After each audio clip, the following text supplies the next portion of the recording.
Yeah. Good. Tell us a little bit about what makes Bobby Kersey a special coach. I think the first thing I can say is that he's a personable coach.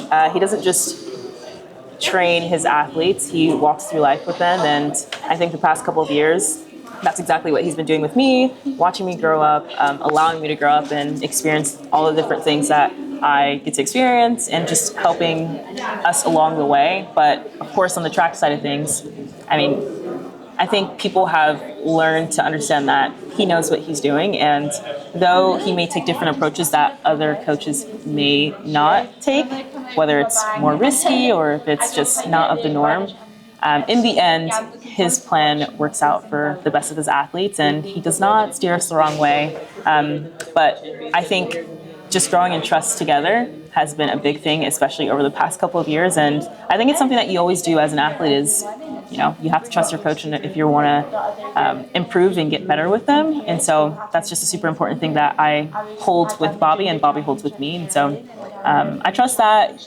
year to year, if we have to adjust things or if we do things different, that in the end he'll have me ready for what's most important, which is the championships, whether Olympics or the Worlds. You mentioned your relationship with Coach Kersey, and this year you've run a couple of 1500s, and then you ran part of a 5,000, but this is, of course, your first 800 of the year. And was that always the plan, to run your first 800 of the year at pre, or was there some sort of adjustment to the schedule heading into this week? Yeah, there was definitely adjustments. We were planning to run at the New York Grand Prix, I believe it was called, which was just a couple days before this. It's obviously really nice to be able to have gotten another race in before this really big competition, but of course we just have to adjust to whatever happens. We have no control over those things, and we just made sure that we did what we need to do in practice so that it could fill in the spot of not competing. Of course, it's always great to be around people and to get a feel for what it is to race, but I think we're prepared for this meet, and it's falling in the right place. Again, it's the first 800 in a long time, so no huge pressure on it, but of course I'm going to go out there, be competitive, and just enjoy being back at the 800. What did you get out of those other races? When you went back to practice, what did you talk about? What did you build from on those? You mean post Yes, like the 1500, yeah. Yeah, I think year to year we're always trying to build and get stronger.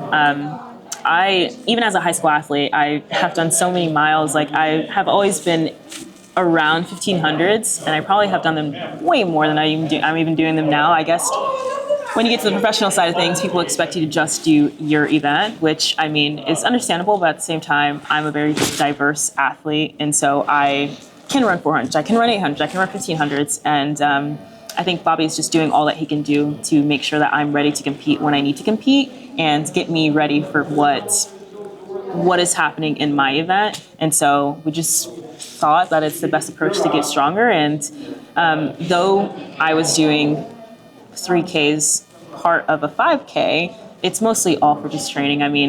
I've said it before, it's way more fun to do it in a field and at a meet than it is to do it at practice by yourself. So that's mostly the reason why we decided to kind of do those things. But post those races, there's always been positive responses like, hey, you're right where you need to be, and it's good that you got to compete, whether it was with a big field or not a big field. It's great that you have the opportunity to do this, and let's just make our moves and progress from it.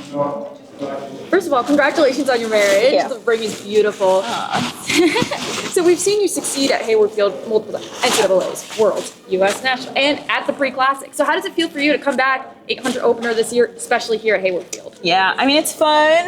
I'm excited. I think the leads up to this has been really great for me. I've definitely been in a good spot mentally of just, it's obviously not the most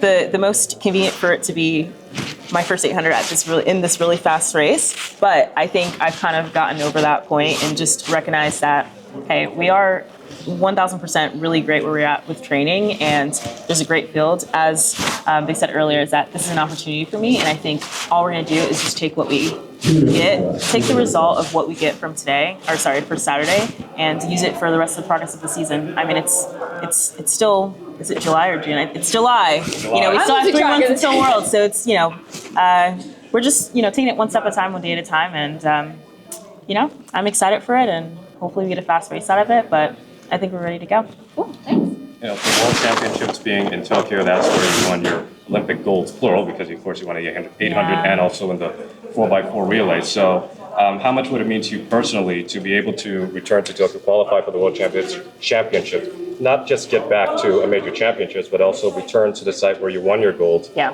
But the key difference is that was an empty stadium back then. This time you're going to have a full house of fans there. Yeah, I mean, I have no idea what to expect.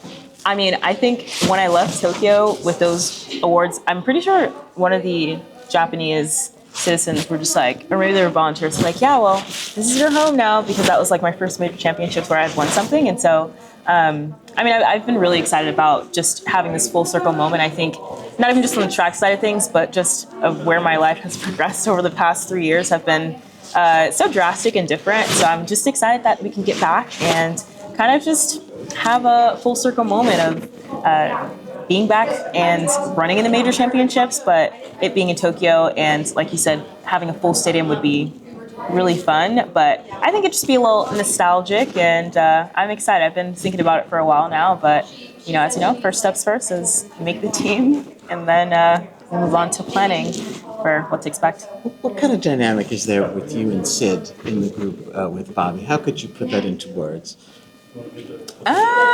In words, I mean, I don't know. I feel like we're the same, but we're so different at the same time. It's fun. I'm so thankful that I get to experience her just outside of what the world gets to see, and just kind of, I feel like we definitely make each other better, both on the track and off the track.